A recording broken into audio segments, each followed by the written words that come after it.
నమస్తే, welcome to DBC news Telugu. ప్రతి క్షణం ప్రజల పక్షం. సిద్దిపేట జిల్లా గజ్వెల్ ప్రజ్ఞాపూర్లో మహిళా సంఘాలలో నయాదందకు తెరలేపారు. ఒకవైపు మెప్మా అనుసంధానంగా బ్యాంకుల చేతివాటంతో అమాయక ప్రజల అవసరాలను ఆసరగా చేసుకొని రుణాల పేరుతో గరాన మోసం చేసిన సంఘటన చాలా ఆలస్యంగా వెలుగులోకి వచ్చింది. దానికి సంబంధించి కూడా గజ్వెల్కి సంబంధించిన ప్రజలు మహిళా సంఘాల సభ్యులైతే కలెక్టరేట్లో ఫిర్యాదు చేయడానికి ఇక్కడికి వచ్చారు. మరిన్ని విషయాలు అడిగి తెలుసుకునే ప్రయత్నం అయితే చేద్దాం. చెప్పండి అమ్మా, అసలు ఏం జరిగింది? మీకు జరిగిన అన్యాయం ఏంది అసలు? సార్, మాకు ఆర్పి కృష్ణగిరి అనే ఆమె మేము కొత్త వాళ్ళని పాత గ్రూప్లో జాయిన్ చేసి మా పేరు మీద నా పేరు మీద 2 లక్షలు శాంక్షన్ చేయించుకొని మీరు కొత్త వాళ్ళు కదా, మీరు మొత్తం కట్టరు అని చెప్పేసి మాకు 1 లక్ష రూపాయలు మాత్రమే ఇచ్చింది. 1 లక్ష రూపాయలు తాను ఏం చేసిందంటే, నేను కడతాను, మీ బదులు నేను తీసుకుంటా, ఇప్పుడు తీసుకొని కడతా అని చెప్పి అన్నది. అన్న తర్వాత కూడా కొన్ని రోజులు కట్టిన తర్వాత మళ్ళీ ఇంకా అట్లనే కంటిన్యూషన్ అవుతుందని మేము అనుకున్నాము. అట్లా అనుకుంటే తర్వాత ఏం జరిగిందంటే, వేరే గ్రూప్ల వాళ్ళు మాది కట్టట్లేదు, మాకు ఇట్లా అయింది, అన్యాయం జరిగింది అన్న వచ్చింది. టీవీలలో న్యూస్లలో వస్తే మేము బ్యాంక్కి వెళ్ళి స్టేట్మెంట్ తీసుకుంటే మేము కట్టిన డబ్బులు కూడా ఆమె మింగింది, ఆమె తీసేసుకుంది. 6 నెలల డబ్బులు తీసేసుకుంది. మళ్ళీ అందులోనూ మేము పొదుపు నెలకు 160 రూపాయల చొప్పున 100 రూపాయల చొప్పున పొదుపులో ఇస్తుంటాం. ఆ డబ్బులు కూడా ఆమెనే తీసేసుకుంది. మొత్తం మీద మాకు ఇప్పుడు బ్యాంకుల్లోనూ మొత్తానికి ఇప్పుడు 2 లక్షలు చూపించాలి. అట్లా అంటే నేను 15 లక్షలు మా గ్రూప్ తరఫున 15 లక్షలు శాంక్షన్ అయితే ఇప్పుడు మళ్ళీ లోన్ అయిపోయే మూమెంట్ లో 11 లక్షలు అప్పు చూపిస్తుంది సార్. మాకు ఏమన్నా అంటే మేము తీసుకోలేదు, వాళ్ళ చెల్లె కర్నాల మంజులు మా ఇంటి దగ్గరనే ఉంటుంది. అయితే ఆమె దగ్గర నేను అప్పు తీసుకున్నా అని చెప్తుంది సార్. అక్కడ ఎంక్వైరీ కమిషనర్ ముంగట ఆమె తీసుకుంది కూడా.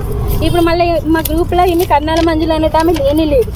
లేకపోయినా కూడా మా దాంట్లో ఉన్నది 10 మంది. మీ కర్నాల మంజులు అనేది ఆమె లేనే లేదు. ఈమె పేరు మీద కూడా శాంక్షన్ చేయించింది. ఈమె మా గ్రూప్ ఆమెనే కాదు సార్, మా గ్రూప్ ఆమె కాకపోయినా అంటే మీ గ్రూప్ లో సంబంధం లేకుండా కూడా చేయించింది. ఇప్పుడు ఏమన్నా అడిగితే మేము తీసుకోలేదని అడుగుతుంది సార్. అది మా బాధ. మా ఇళ్ళల్లో మా భర్తలు ఊకుంటలేరు, తిడుతురు, కొడుతురు. ఏమన్నా అంటే మీరు ఎట్లా ఇచ్చిర్రు, నమ్మ ఎట్లా ఇచ్చిర్రు అని చెప్పేసి అంటారు. వాళ్ళు ఏమంటారంటే మాకు సంబంధం లేదని చేతులు ఎత్తేస్తున్నారు. ఈ సంఘటనకు సంబంధించి మరొక మహిళతో చెప్పండి అమ్మా, మీకు జరిగిన అన్యాయం. బోడియ తుర్కపల్లి సైడ్ నుంచి పరిచయం కర్నాల మధ్యలో పరిచయం అయినాక కొన్ని సంవత్సరానికి అక్క ఇట్లా లోన్ ఇస్తారు, 2 లక్షలు ఇస్తారు మనిషికి, నాకు ఇప్పుడు అవసరం ఉంది, నేను మెంబర్గా ఉండు, నాకు 2 లక్షలు వస్తాయి, నీకేం ప్రాబ్లం లేకుండా నేను కట్టుకుంటాను మాట్లాడినాక సరే అని లోన్ అలా మహిళ మెంబర్గా జాయిన్ అయినాక 2 లక్షలు పడి అకౌంట్లో పట్టంగానే తీసుకొని పోయి డ్రా చేసుకుని నేను కట్టుకుంటాను. కానీ సరే అని నేను ఊకున్నాక మళ్ళీ ఫోన్ చేసినప్పుడు అక్క ఇంకా నీ తరఫున ఇంకా ఉన్నాను పెట్టి అని అంటే సరే అని మా అమ్మను ఇంకో ఆమె ఇద్దరిని పెట్టించినాక తీసుకుంది లోన్. అది కూడా లోన్ తీసుకున్నాక ఒక ఆమె ఏం చేసిందంటే, నేను ఏజ్ పర్సన్ కదా, మా ఆయన కూడా వర్షపాతం వచ్చిన ఆయన, అయితే నేను కట్టలేని పరిస్థితి, నువ్వు తీసుకున్నా కానీ రేపటి వల్ల నా మీద ప్రభావం పడుతుంది, వద్దు అని రిటర్న్ కొట్టమంటే ఆమె లోన్ అకౌంట్లో కొట్టలేదు, వేరే అకౌంట్లో కొట్టింది. అట్లా మళ్ళీ డ్రా చేసుకుని వాళ్ళు అది వెళ్ళకుండా చేసింది పని. అయితే తర్వాత నాకు తీసుకొచ్చింది, వాళ్ళ ఇంట్లో పెట్టుకుంది, నీకు పని ఇప్పిస్తాక అది చేస్తా ఇది చేస్తా అని తీసుకొచ్చింది. 2 నెలలు మంచిగా ఉంచుకున్నాక మళ్ళీ నా పైసలు తీసుకుంది, 1 లక్షన్నర తీసుకొని వాడుకుంది. అయితే నాకు కూడా పని ఇప్పిస్తుంది కదా అని నేను ఊరుకున్నాను. అయితే గోల్డ్ తీసుకొచ్చి నాకు పెడితే అల్మార్లో పెట్టినాక తర్వాత 2 నెలలు అయినాక నాకు నా మీద గోల్డ్ నింద పెట్టింది సార్. గోల్డ్ నింద పెట్టి 5 తులాలన్నర. అయితే నా మీద నింద పెట్టిన వాళ్ళ బీరువాళ్ళలో పెట్టినా సార్. వాళ్ళ ఇంటికి వచ్చి పోతుంటారు సార్, వాళ్ళ అక్క ఇళ్ళలు వస్తుంటారు, వాళ్ళ తమ్ముడు అంటారు, అన్న అంటారు, అందరు వస్తారు పోతారు. వాళ్ళు ఎవరు తీసిరు సార్, వాళ్ళు తీసిరు ఆమె తీసిందో తెలియదు, అది నా మీద పడ్డది. కేసు ఏమి వేయలేదు సార్. అయితే నేను బతలాడు అంటే మా బావ తెలిసే చంపేస్తాడు, అది నన్ను బెదిరించాను సార్. బెదిరిస్తే నా వల్ల ఒక జీవితం ఎందుకు ఇది కావాలి, దొరుకుతుండొచ్చు అని నేను చెప్పినా సార్. నా వల్ల ఆమె కేసు పెట్టలే అని చెప్పింది. సరే అని ఊకున్నా సార్. ఇంట్లోకి వెళ్ళి బయటకు వెళ్ళేదాకా నన్ను టార్చర్ పెట్టింది సార్ మాటలతోటి. వాళ్ళ అక్క ఆమె మస్తు టార్చర్ పెట్టి బయటకు వెళ్ళగొట్టిన పరిస్థితిలో నేను చనిపోయే స్టేజ్కి వచ్చినప్పుడు మా అమ్మ తీసుకొని మళ్ళీ హాస్పిటల్ అడ్మిట్ చేసింది సార్. మస్తు హెల్త్ ప్రాబ్లమ్స్ వచ్చినాయి, అన్నం తినకుండా టెన్షన్ పడి హెల్త్ ప్రాబ్లమ్స్ వస్తే మా అమ్మ తీసుకొని మళ్ళీ బాగా వేయించుకొని మళ్ళీ వాళ్ళ ఇంటికన్నా తీసుకొని పెట్టుకోవచ్చు. మా నేను ఇప్పుడు వాళ్ళ ముగ్గురి నాయి కట్టకపోతే ఇప్పుడు నేను రోడ్డు పాలే సార్. నా మీదనే ఇప్పుడు ప్రెజర్ ఎక్కువైంది. నా పిల్లలు అనాథలు. ఇప్పుడు నేను చనిపోతే నా పిల్లలకు కష్టం. మా ఆయన చనిపోయినాడు.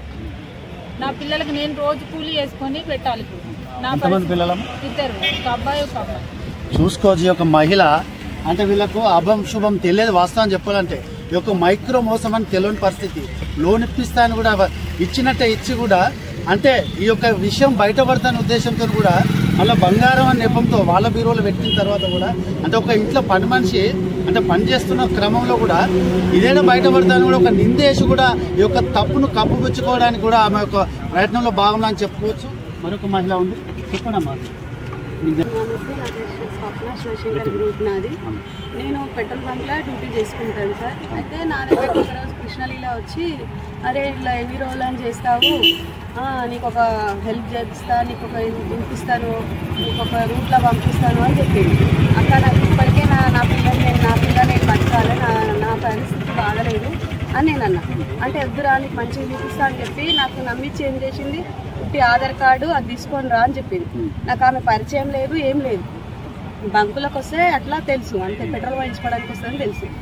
సరే అని ముఖం ఎవరికొరికి పరిచయం లేదు. అక్కడికి బ్యాంక్ కాడికి పోయినాక ఫొటోస్ వాళ్ళకి తీసుకెళ్ళింది, చేసింది. ఖాళీ పేపర్ మీద సంతకాలు పెట్టించుకుంది. నా పేరు మీద 4 లక్షలు లోన్ చేసింది. అందులోకి ఒక్క రూపాయి కూడా నేను వాడుకోలేదు. నాకు అసలు ఆ బ్యాంకు ఇట్లా నా మీద లోన్ ఉన్న సంగతి కూడా నాకు తెలియదు.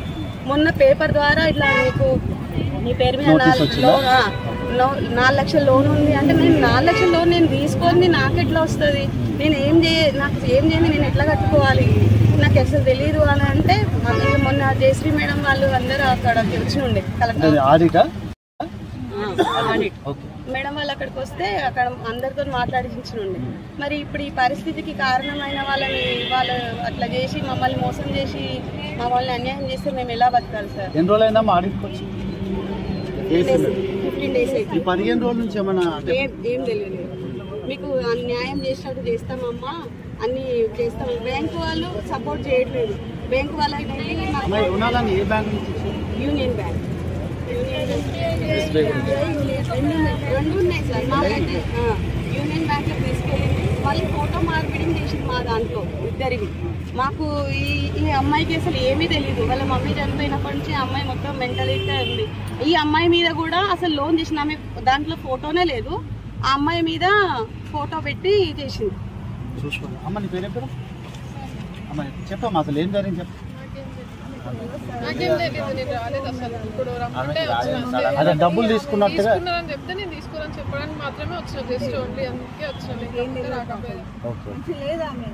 అంటే చూసుకోవచ్చు ఇక్కడ మహిళలను ఎంత అంటే ఒక కంటికి కనిపించే మోసం అయితే మనకు ఖచ్చితంగా కనిపిస్తుందని చెప్పుకోవచ్చు. దానికి సంబంధించి కూడా ఇక్కడ వీళ్ళ తరఫున ఒక విద్యార్థి నాయకుడు అయితే వచ్చారు. చెప్పండి అన్న, అసలు పూర్తిగా మీ సాధారణంగా ఏం జరిగి ఉంటుంది మీ ప్రాంతానికి విచారణ? అంటే వీళ్ళు ప్రధానంగా అమ్మాయిక మహిళలను ఆసరాగా చేసుకొని వాళ్ళకు రుణాలు ఇప్పిస్తా అని చెప్పేసి మాయమాటలు చెప్పి కొంతమందికి అంటే ఒక గ్రూప్ ఏర్పాటు చేసి ఆ గ్రూప్లో ఒక ఇద్దరిని తెలిసిన వాళ్ళని పెట్టి ఈ తెలిసిన వాళ్ళతోటి ఎవరి చుట్టుపక్కల ఉన్నటువంటి మిగతా వాళ్ళని తెలియాలని తీసుకొచ్చి ఆ గ్రూప్లో ఏర్పాటు చేసి వాళ్ళకు ఒక 2 లక్షల 3 లక్షల ఒక్కొక్కరికి ఇప్పిస్తామని చెప్పేసి అట్లా ప్రయత్నం చేయడం జరిగింది. వాస్తవికంగా ఇందులో బ్యాంక్ అధికారుల చేతిపాఠం ఉంది. అదేవిధంగా వాళ్ళ ఏదైతే ఈ మహిళా సంఘాల మీద పెద్దవాళ్ళు వాళ్ళకు కూడా ఇలా అవకాశం ఉంది. ఎందుకంటే ఒక బ్యాంకులో ఖాతా రావాలంటే దాదాపుగా 2 నుంచి 3 రోజుల వరకు ఖాతా రావడం జరుగుతుంది. కానీ వాళ్ళకు అమ్మాయిలు ఇచ్చుకుంటూ అదే రోజు లోన్ వచ్చే విధంగా ఒకటే రోజులో ఖాతా వస్తుంది, ఒకే రోజులో అమౌంట్ వాళ్ళకు జమ అవుతుంది. ఆ విధంగా ఎవరైతే ఈ ఆర్పీ కానీ ఈ సిఎల్ కానీ బీఓలు కానీ వీళ్ళందరికీ వీళ్ళ ఒక చేతివాటంతో వాళ్ళకి డబ్బులు ఇచ్చుకుంటూ ఈ లోన్స్ మంజూరు చేయించుకొని ఎవరైతే ఈ బాధితులను వాళ్ళకి ఇవ్వకుండా పెద్ద ఎత్తున కుంభకోణం జరిగిందని చెప్పేసి మేము ఇప్పటికీ ఆరోపణలు చేయడం జరిగింది. అంటే ఇది సుమోటోగా అంటే చీటింగ్ చేసిన ప్రజలను చీటింగ్ చేసిన మహిళలను చీటింగ్ చేసిన చెప్పేసి పోలీస్ స్టేషన్లోకి వెళ్ళినా కూడా పోలీసు వారి నుంచి ఎలాంటి మాకు కోఆపరేషన్ లేదు. ఇవాళ 15-20 రోజులు అవుతుంది జిల్లా ఆడిట్ ఆఫీసర్ని ఎంక్వైరీ కమిషన్కి వేయడం జరిగింది. వాళ్ళ చివరి జరుగుతున్నా కూడా ఇప్పటికి ఎలాంటి ఎంక్వైరీ లేదు, వీళ్ళకి ఎలాంటి న్యాయం జరగలేదు. కలెక్టర్ గారు స్వయంగా కలెక్టర్ గారు గజ్వేల్కి వచ్చి అతను కూడా వీళ్ళు ఒక బాధలు ఉన్నారు. మున్సిపల్ కమిషనర్ అధికారికి కూడా వీళ్ళు ఏదైతే అక్కడ ఉన్నటువంటి ఆ బాధిత భర్తలు కూడా వాళ్ళకు రిప్రజెంటేషన్ చేయడం జరిగింది. ఎవరైతే ఈ రిప్రజెంటేషన్ చేస్తున్నారో వాళ్ళని గుర్తించి వాళ్ళకు మాయమాటలు చెప్పి వాళ్ళకి డబ్బులు ఇస్తామని చెప్పేసి ఈ కృష్ణలీల కానీ మంజుల కానీ వాళ్ళ యొక్క భర్తలు వచ్చి వీళ్ళతో సెటిల్మెంట్కు తీసుకొచ్చే ప్రయత్నంలో వీళ్ళు వినకుంటే వీళ్ళ మీద అబండాలు వేసే ప్రయత్నం చేస్తూ ఉన్నారు ఎవరైతే ఈ ఆర్పీల భర్తలు. అంటే 15 రోజుల కాలంలో 15-20 రోజులు అవుతుంది దాదాపుగా చాలా మహిళా గ్రూపులలో వచ్చింది, కానీ ఇక్కడికి వచ్చి మాత్రం తక్కువగా అనిపిస్తుంది. అంటే దాదాపుగా ఇక్కడికి గతంలో ఫిర్యాదు చేయడానికి 25 మంది 30 మంది వచ్చినా కూడా ఇందులో కొంతమందిని ఎంపిక చేసుకొని మేము కడతాము, మీకు ఎలాంటి బాధ అని చెప్పేసి వాళ్ళకి మాయమాటలు చెప్తున్నారు. వాళ్ళకి చీరలు కూడా ఇవ్వడము, వాళ్ళకి ఏదో ఆశ చేయించి మీకు నేను ఉన్నా కదా, మీకు బంధువునే కదా, మీకు ఇప్పుడు కాకుండా కూడా నేను నెక్స్ట్ ఇప్పిస్తా అని చెప్పేసి వాళ్ళకి మాయమాటలు చెప్పడం వల్ల పాపం వాళ్ళకి ఏదో మాకు ఇంకా చేస్తారని చెప్పేసి వాళ్ళు నమ్మి వాళ్ళు ఇక్కడ దాకా రాలేకపోతారు. ఇప్పటికీ వీళ్ళు వచ్చిన వాళ్ళైనా కూడా ధైర్యంగా వాళ్ళకు నిజంగా వాళ్ళు బాధితులు రావడం జరిగింది. రేపో మాపో ఈ అడిగి జరిగిన తర్వాత ఇంకా 50-60 మంది రావడానికి సిద్ధంగా ఉన్నారు. ఆ వైపున మేము అంతా వాళ్ళని మోటివేట్ చేస్తున్నాము. దాదాపుగా 1 కోటి నుంచి 2 కోట్ల వరకు, అంటే 1,50,00,000 వరకు ఇలా ఫ్రాడింగ్ జరిగిందని చెప్పేసి అధికారుల దృష్టికి పోయింది. ఎవరైతే ఆర్పీలరో దాదాపుగా ఒక మనిషికి 1 కిలో బంగారం కొని పెట్టుకొని వాటిని మిత్తికి పెట్టి వాళ్ళు పక్కపడినటువంటి యాదాద్రి భువనగిరి జిల్లాలో కానీ ఉన్నారు అధికారులకు ముడి చెప్తా ఉన్నారు. ఏదైతే మెప్ప అధికారులు కూడా చూసినట్టుగా విచారణ చేస్తా ఉన్నారు. దీని మీద మీడియా ద్వారా మేము తెలియజేసింది ఏంటంటే దీన్ని పూర్తి స్థాయిలో దీన్ని బాహ్య ప్రపంచానికి తెలియజేసినప్పుడే, అంటే జిల్లాలో ఒక గజ్వేలే కాదు జిల్లాలో అన్ని ప్రాంతాలలో కూడా జరుగుతూ ఉన్నది. కానీ గజ్వేల్లో మాత్రం ఈ మహిళలు ముంగడికి రావడం ద్వారా ఇది కొంచెం బయటకు వచ్చింది. జిల్లాలో 23 మండల కేంద్రాల్లో సేమ్ గతంలో బెజ్జింగ్లో జరిగింది, గతంలో ఉస్నాబాద్లో జరిగింది, జిల్లా కేంద్రంలో జరుగుతుంది. కాబట్టి మీడియాను కోరుకునేది ఏంటంటే దీన్ని దయచేసి కొంచెం బయటికి తెలియజేస్తే ఇంకా మహిళలు రావడానికి అవకాశం ఉంది. ఈ రుణాల ద్వారా మహిళా సాధికారత జరుగుతుంది. వాళ్ళు ఏదో చిన్న చితక వ్యాపారాలు పెట్టుకొని కొంచెం ఆర్థికంగా ఎదగడానికి అవకాశం ఉంటుంది. కాబట్టి దీన్ని ఫుల్ ఫ్లెడ్జ్గా విచారణ జరిపి ఈ ఏదైతే మహిళలు ఉన్నారో వాళ్ళకి న్యాయం జరగాలి చూడడం కోరుతాం. ప్రజలు స్థానికంగా మరొక చెప్పండి. నా పేరు రమణాకర్. నేను శివశంకర్ గ్రూప్లో ఉన్నటువంటి బాధితురాలి భర్తను. నా భార్య పేరు రజానా. అయితే గజ్వేల్ పట్టణంలో మెప్మాలో అనేకమైనటువంటి అవినీతి జరుగుతుందని దాదాపు 2 సంవత్సరాల క్రితము మేము గుర్తించి దానికోసం మేము ప్రయత్నం చేసినప్పుడు అక్కడ ఉన్నటువంటి ఎవరైతే మహిళలకు సంబంధించినటువంటి ఆర్పీలు కావచ్చు, సిఓలు కావచ్చు, వాళ్ళు ఏవైతే ఉన్నారో వాళ్ళు హరాస్మెంట్కి సంబంధించినటువంటి చేస్తూ ఉన్నాడు అని చెప్పేసి వివిధ రకాలుగా ప్రచారం చేయడంతో నేను కొంత దాని విషయాన్ని నేను సద్వినియోగం జరిగింది. తదుపరి మేము తెలుసుకున్నప్పుడు ఏంటి అని అంటే ఆ గ్రూప్లో స్వయంగా నేను విద్యార్థి నాయకుడి దశలో ఉన్నటువంటి నేను కూడా ఆ గ్రూప్లో నా భార్య మోసపోయింది. నా భార్య పేరుని దాదాపుగా 3 లక్షల రూపాయల లోన్ ఉందని చెప్పేసి నాకు తెలియగానే నేను అసలు షాక్కు గురయ్యాను. నేను ఆ షాక్ గురైన సందర్భంలో అక్కడ ఉన్నటువంటి ఇంకా గ్రూప్లో మిగతా సభ్యులు ఎవరు ఉన్నారు వాళ్ళకి సంబంధించి ఎలా అని చెప్పేసి మేము ఇన్ఫర్మేషన్ నేను కనుక్కోవడం జరిగింది. ఆ కనుక్కున్న సందర్భంలో అక్కడ ఒక మహిళకు ఇంకో మహిళకు అసలు సంబంధమే లేదు, ఒకరికొకరు పరిచయమే లేదు. అండ్ అనదర్ థింగ్ ఏంటంటే అసలు లొకాలిటీ లేనటువంటి వ్యక్తులకు అసలు గ్రూప్లో మెప్మా గ్రూప్లో సంబంధించినటువంటి ఎవరికి కూడా లోన్ ఇవ్వద్దు. కానీ ఆధార్ కార్డు ఒక దగ్గర ఉంటుంది, వాళ్ళు ఆల్రెడీ ఇంకో గ్రూప్లు ఉంటారు, వాళ్ళని తీసుకొచ్చి కూడా మళ్ళీ గ్రూప్లో ఏర్పాటు చేయడం జరిగింది. ఇది ముమ్మాటికి అది కావాలని చేసినటువంటి తప్పు. మళ్ళీ అందులోనూ కూడా మాది ఏదైతే గ్రూప్ ఉందో ఆ గ్రూప్లో 7 వరకే మాకు ఇప్పుడు ఇన్ఫర్మేషన్ రావడం జరిగింది. ఇప్పటికి కూడా 3 ఎవరో తెలియదు, ఆ 3 ఫేసులు తెలియదు, వాళ్ళ ఆధార్ కార్డు సంబంధించింది కూడా తెలియదు. దాంతోపాటుగా ఏదైతే ఈ గ్రూప్లకు సంబంధించినటువంటి సబ్మిట్ చేసిందో మెప్మాలో ఈ సెంట్రల్ గవర్నమెంట్ సంబంధించినటువంటి స్కీమ్లో ప్రతి ఒక్క సభ్యురాలి డాటాను ఆధార్ కార్డును ఆన్లైన్లో ఎంట్రీ చేయాలి. కానీ ఎంట్రీ చేయకుండా మరి ఆన్లైన్ చేయకుండా ఆఫ్లైన్ ఎంసీపీ ఆఫ్లైన్ తీసుకొని వచ్చేసి మన బ్యాంకులో సబ్మిట్ చేశారు. ఆఫ్లైన్లో ఏం సబ్మిట్ చేశారా అంటే 4 పేరు వేరే వాళ్ళు ఉంటుంది, ఆ ఆన్లైన్ ఎంసీపీని తీసుకొచ్చి డ్రాఫ్ట్ చేసి వాటిలో ఎడిట్ చేసేసి దాంట్లో ఎవరైతే వాళ్ళకి కావాలనుకుంటారో వివిధ ప్రాంతాల నుంచి ఉన్నటువంటి వ్యక్తులను తీసుకొని వచ్చి ఎడిటింగ్ చేసి అందులో ఎంట్రీ చేయడం జరిగింది. ఆ ఎంట్రీ చేసడంతో పాటు అందులో ఉన్నటువంటి కులాల వారిగా అందులో ఓబీసీ అని చెప్పేసి ఉంటుంది, ఏ క్యాస్ట్ అయితే ఆ క్యాస్ట్ ఉండాలి. కానీ అందరినీ ఎస్సీలకు సంబంధించినటువంటి కులాలకు సంబంధించిన వాళ్ళని కూడా ఓబీసీలుగా అందులో ఏర్పాటు చేసి అసలు షాపులు కాదు కదా కనీసం కూలి పని చేయడం అనేటువంటి ఇబ్బందులను వ్యక్తులను ఫ్యాన్సీ స్టోర్ పేరిట, తర్వాత క్లాత్ స్టోర్ పేరిట, బ్యాంగిల్ స్టోర్ పేరిట లోన్లు బ్యాంకులో తీసుకోవడం జరిగింది. ఇందులో 1 రూపాయి కూడా వీళ్ళు స్వంతంగా ఈ గ్రూప్ సభ్యులు విత్డ్రా చేసిన దాఖలాలు లేవు. అందులో గ్రూప్ సంబంధించినటువంటి మన ఇక్కడ బ్యాంకులో విత్డ్రా చేయడానికి కూడా వెళ్ళలేదు. గ్రూప్ సభ్యులకు సంబంధం లేకుండానే అకౌంట్స్ వచ్చినాయి. గ్రూప్ సభ్యులకు సంబంధం లేకుండానే విత్డ్రాలు అయిపోయినాయి. గ్రూప్ సభ్యులకు సంబంధం లేకుండానే దాదాపుగా 2 సంవత్సరాల నుంచి లోన్ కూడా కట్టుకోవడం జరుగుతుంది. దాదాపు ఈ 6 నెలల నుంచి కట్టుకోకపోవడం వల్ల గ్రూప్ సభ్యులకు తెలియడం జరిగింది. అది కూడా కారణం ఏంటంటే అక్కడ ఉన్నటువంటి వివిధ ఈ ప్రాపర్టీస్ కొనుగోలు చేసినప్పుడు అమౌంట్ స్టక్ అవ్వడం వల్ల ఈ అమౌంట్ అనేది డిస్టర్బెన్స్ కావడం వల్ల ఇంత బయటకు వచ్చింది. ఈ బయటకు వచ్చిన సందర్భంలో కూడా మహిళల్ని ఎవరింటికి వాళ్ళకు వెళ్ళి వాళ్ళ భర్త అడ్వకేట్ అని చెప్పేసి నేను అడ్వకేట్ని మాట్లాడుతున్నా, నేను మీకు ఏదైనా చేస్తా అని చెప్పేసి మభ్య పెట్టడం జరిగింది. అయినప్పటికీ కూడా అడ్వకేట్ పేరు ఎనగుర్తి యాదగిరి. ఎనగుర్తి యాదగిరి, ఈయన భార్య పేరు ఎనగుర్తి కృష్ణలీల ఆర్పి. ఈ మంజుల అనే ఆమె కర్ణాల మంజుల అంటే ఆమె మహిళా సమాఖ్య అధ్యక్షురాలు. వీళ్ళకు సంబంధించి వీళ్ళు మొత్తం మూకుమ్మడిగా ఖచ్చితంగా అనుకొని ఒకే రోజులో బ్యాంక్ అకౌంట్ తీయడమే సాధ్యము. అలాంటిది బ్యాంక్ అకౌంట్ తీసిరు, తర్వాత అమౌంట్ శాంక్షన్ చేయించుకున్నారు, అమౌంట్ విత్డ్రా చేసుకున్నారు. దాంతో పాటుగా అసలు గ్రూపుకు సంబంధం లేనటువంటి వ్యక్తుల అకౌంట్లో కూడా అమౌంట్ ట్రాన్స్ఫర్ కావడం అనేది జరిగింది. అది ముమ్మాటికి బ్యాంక్ అధికారుల పాత్ర ఉన్నది. బ్యాంక్ అధికారుల దగ్గరికి మేము గ్రూప్ సభ్యులం పోయి మాకు అకౌంట్ స్టేట్మెంట్ కావాలని మేము అడిగితే మేము మీకు ఇయ్యము అని చెప్పేసి వాళ్ళు కరాఖండిగా చెప్పడం జరుగుతుంది. ఎందుకు ఇయ్యరు అని గొడవ పెట్టుకునేటువంటి సందర్భంలో కూడా అక్కడ ఎటువంటి ఆన్సర్ ఇవ్వట్లేదు.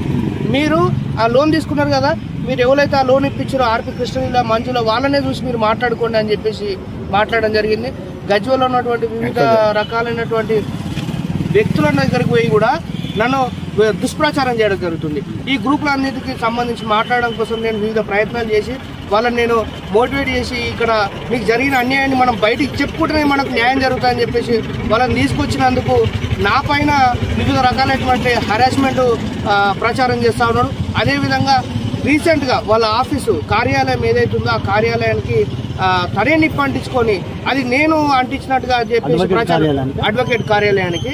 మరి నా దగ్గర ప్రూఫ్స్ ఉన్నాయి, తర్వాత వీడియో ఫుటేజ్ ఉన్నదని చెప్పేసి చెప్పడం జరుగుతుంది. నేను చెప్పదలుచుకున్నది ఏంటంటే అడ్వకేట్ గారు మీకు ప్రూఫ్స్ ఉంటే అన్నీ ఉంటే మీరు పోయి డీజీపీ కంప్లైంట్ చేయండి, కమిషనర్ గారు కంప్లైంట్ చేయండి, నేను కూడా రమ్మంటే నేను వస్తాను, నేనేం ఇక్కడ ఏం చేశానని చెప్పేసి.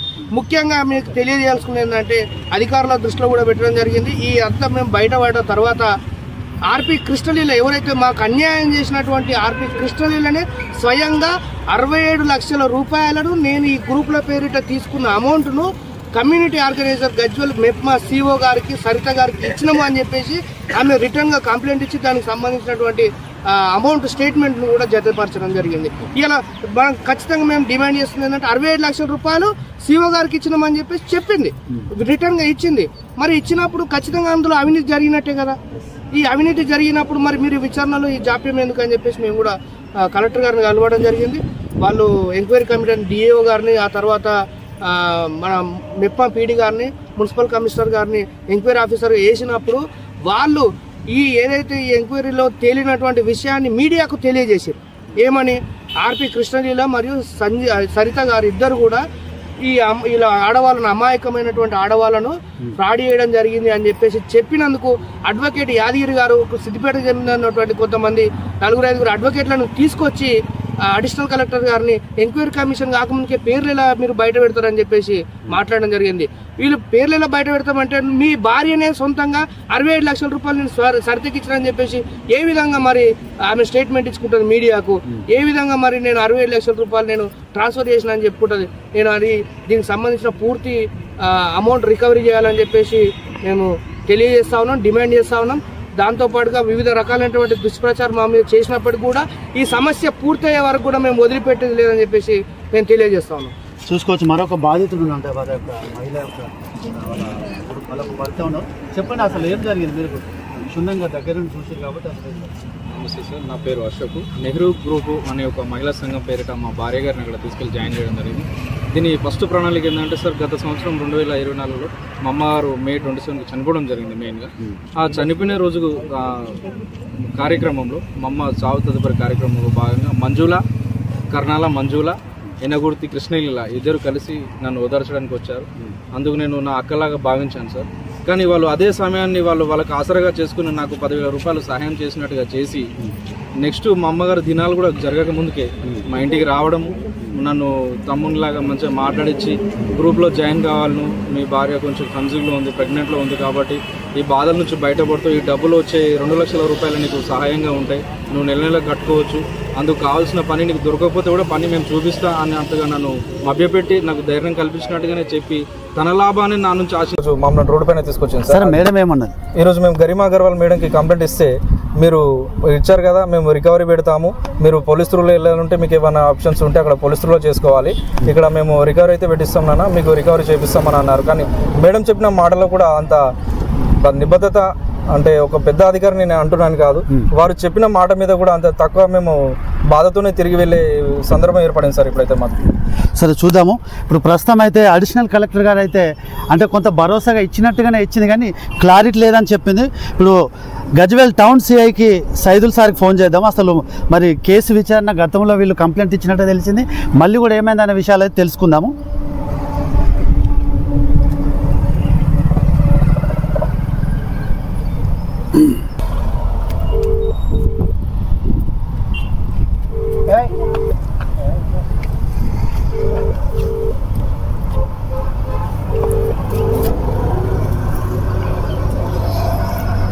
హలో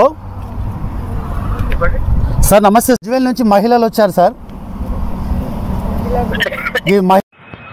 సార్ మీ దగ్గర ఫిర్యాదు చేశారట, ఎలాంటి పురోగతి లేదని మళ్ళీ ఇక్కడ చెప్తున్నారు మీడియా ముందు. అలా మళ్ళీ కూడా ఫిర్యాదు చేయమని అయితే సార్ నేను DBC news Telugu sir, Siddipet media. Sir అయితే మేడం గారు కూడా అడిషనల్ కలెక్టర్ కూడా పోలీసుల ద్వారా కూడా ఫిర్యాదు చేయమన్నట్టుగా వీళ్ళు మహిళలు చెప్తున్నారు. అందుకోసమని మీకు ఫోన్ చేసినాం సార్. అంటే గతంలో కూడా మీకు ఫిర్యాదు చేసినట్టుగా చెప్తున్నారు సార్.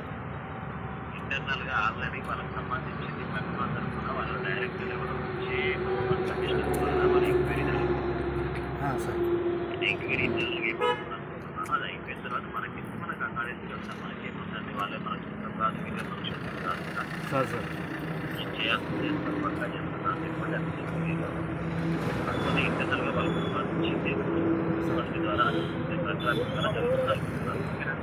సార్ మహిళలు అయితే ఇక్కడ ఆత్మహత్య చేసుకుంటామని కూడా నిజం సార్ కూడా పూర్తిగా మాట్లాడలేని పరిస్థితి, ఫోన్ అయితే కట్ చేసిన పరిస్థితి చెప్పడం. మీరు ఈరోజు వెంటనే కూడా ఇక్కడికి పోయి మళ్ళీ కూడా సిఐని కలిసి ఒక అప్లికేషన్ అయితే ఇవ్వండి మేడం చెప్పినట్టుగా జరిగింది.